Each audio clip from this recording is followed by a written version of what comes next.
오늘 우리에게 주신 하나님의 말씀은 사무엘상 2장 22절에서 36절까지 말씀입니다. 22절에서 26절까지 말씀 읽겠습니다. 엘리가 매우 늙었더니 그의 아들들이 온 이스라엘에게 행한 모든 일과 회막문에서 수종드는 여인들과 동침하였음을 듣고 그들에게 이르되 너희가 어찌하여 이런 일을 하느냐? 내가 너희의 악행을 이 모든 백성에게서 듣노라. 내 아들들아 그리하지 말라. 내게 들리는 소문이 좋지 아니하니라. 너희가 여호와의 백성으로 범죄하게 하는도다.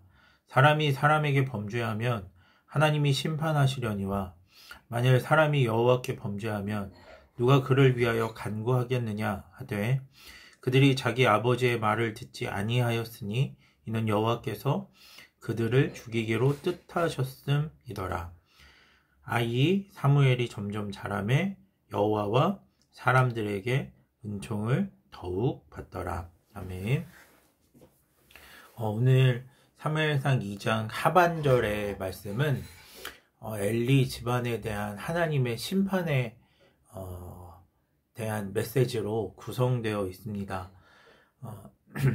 홈리와 비느하스가 여호와의 제사를 멸시한다는 소문, 또 성소에서 여인들과 동침한다는 소문을 들은 엘리는 아들들을 불러서 너희가 어찌하여 이렇게 하나님 앞에 악한 일을 하느냐, 그 일을 당장 멈추어라 라고 명령합니다. 그런데 아버지 엘리 제사장에게 이러한 이야기를 들었음에도 불구하고 홈리와 비느하스는 전혀 아버지의 말을 듣지 않았습니다.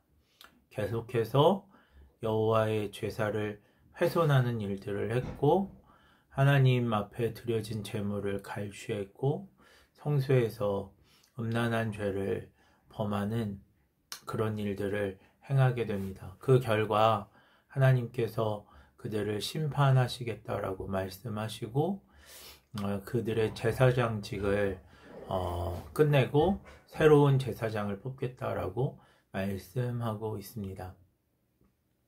그런데 여기에서 한 가지 의문이 드는 것은 무엇이냐면 엘리 제사장은 불임이었던 여인에게 축복함으로 그 불임을 끝내는 능력의 사람이었고 또한 그 한나가 사무엘을 하나님 앞에 드리고 그렇게 정성스럽게 예배하는 것을 보고 한나를 축복했을 때에는 한나가 그 축복으로 말미암아 임신하여 세 아들과 두 딸을 더 낳게 되는 은총을 입게 하는 능력의 사자였습니다. 그런 능력의 사람이 말씀을 증거하고 또 자녀들을 타이르는데 자녀들이 전혀 그 말을 듣지 않았다라고 하는 것이 의문스럽습니다. 오늘 성경을 통해서 그 이유에 대해서 우리가 좀 살펴볼 수 있는데 22절 초반부에 이렇게 기록됩니다.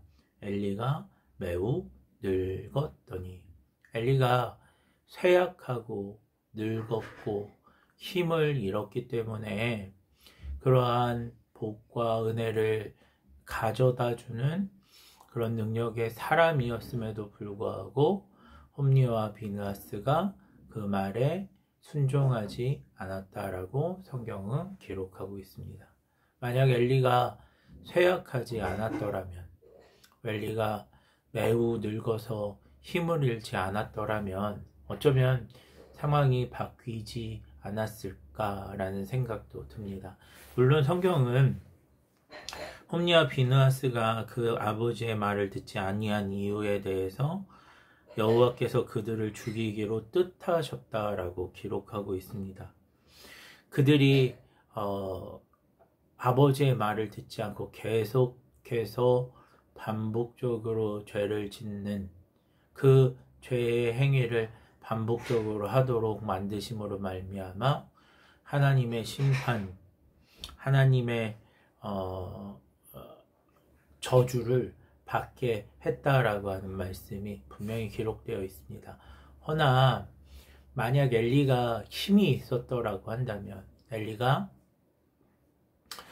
말에 권위가 있었더라고 한다면 그 아들들은 아버지의 말을 무시할 수 없었을 것이고, 또 아버지가 더 강력한 조치로 이들에게서 제사장직을 박탈했다라고 한다면, 박탈할 정도의 힘이 있었다라고 한다면 홈리와 비느하스가 이렇게까지 아버지의 말에 불순종하지는 않았을 것입니다. 그러나 엘리는 힘이 없었고, 엘리의 그 힘이 없고 쇠약함은 결국엔 홈리와 비느하스의 악행을 막지 못하는 결과를 가져오게 되었습니다. 이것으로 말미암아 홈리와 비느하스가 한날에 죽임을 당하고, 엘리가 그 홈리와 비느하스가 죽고 하나님의 법궤가 블레셋 사람들의 손에 넘어갔다는 소식을 듣고 목이 꺾여, 놀라 자빠져 목이 꺾여 죽임을 당하고, 또 그 며느리가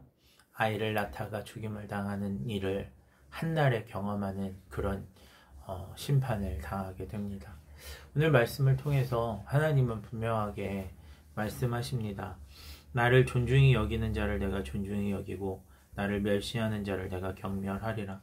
나를 존중히 여기는 자는 복과 은혜를 받을 것이고, 나를 경멸하는 자는 하나님의 심판과 하나님의 저주를 받게 될 것이다 라고 분명하게 말씀하십니다.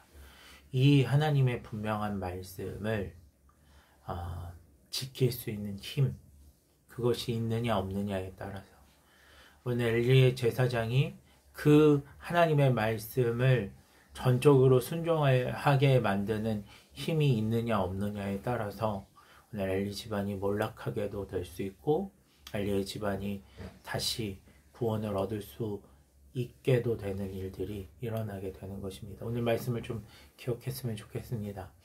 하나님의 말씀을 지키는 힘이 우리 가운데 필요합니다.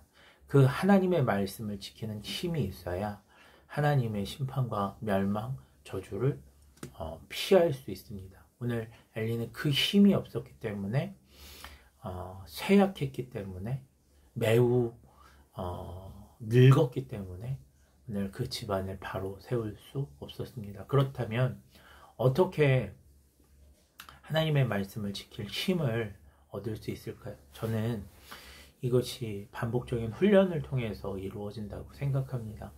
홈리와 비느하스도 제일 처음에는 하나님의 말씀 어기는 것이 두려웠을 것입니다. 그런데 한 번 죄를 짓고, 두 번 죄를 짓고, 세 번 죄를 지으면서 자기의 삶에 아무런 일도 일어나지 않고 하나님의 심판이 즉시 일어나지 않자 자기도 모르는 사이에 죄에 묻어져서 그 죄가 죄인 줄 모르고 행동하는 일들이, 반복적인 죄가 그 삶 가운데 나타났을 것입니다. 그렇게 죄를 지으면 죄의 영향력에 우리가 흡수되는 것이 사실입니다.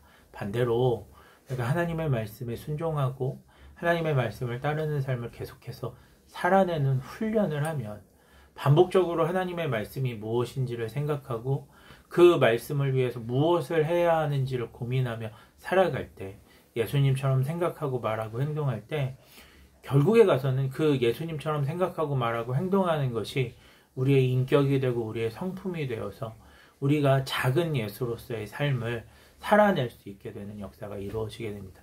하나님의 말씀을 지키는 삶, 하나님의 말씀에 순종하는 삶을 살아내게 되는 것입니다. 오늘 그것이 쌓이고 쌓여서 우리를 쇠약하지 않게 하고 하나님의 말씀을 지킬 수 있는 힘과 하나님의 말씀에 순종할 수 있는 영성을 갖게 하는 것입니다. 오늘 이 말씀을 좀 기억하면서 엘리가 쇠약함으로 말미암아 엘리의 집안이 몰락했다는 사실을 기억하면서 오늘 우리가 쇠약하지 않기 위하여 하나님의 말씀으로 강한 군사처럼 훈련되기 위하여 그렇게 예수님처럼 생각하고 말하고 행동하는, 묵상하며 하나님의 말씀을 암송하며 그 말씀대로 살아내는 이러한 영적인 훈련들에 최선을 다하는 그런 믿음의 자녀들이 되시기를 주님의 이름으로 축원합니다. 기도하겠습니다.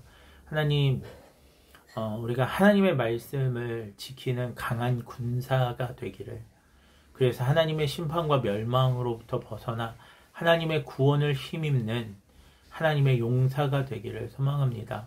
우리 안에 이러한 힘을 위하여 영적인 훈련을 반복적으로 계속해서 할 수 있는 마음들을 부어주시고 그 영적인 훈련으로 말미암아 우리의 삶이 회복될 수 있도록 또한 역사하여 주시옵소서.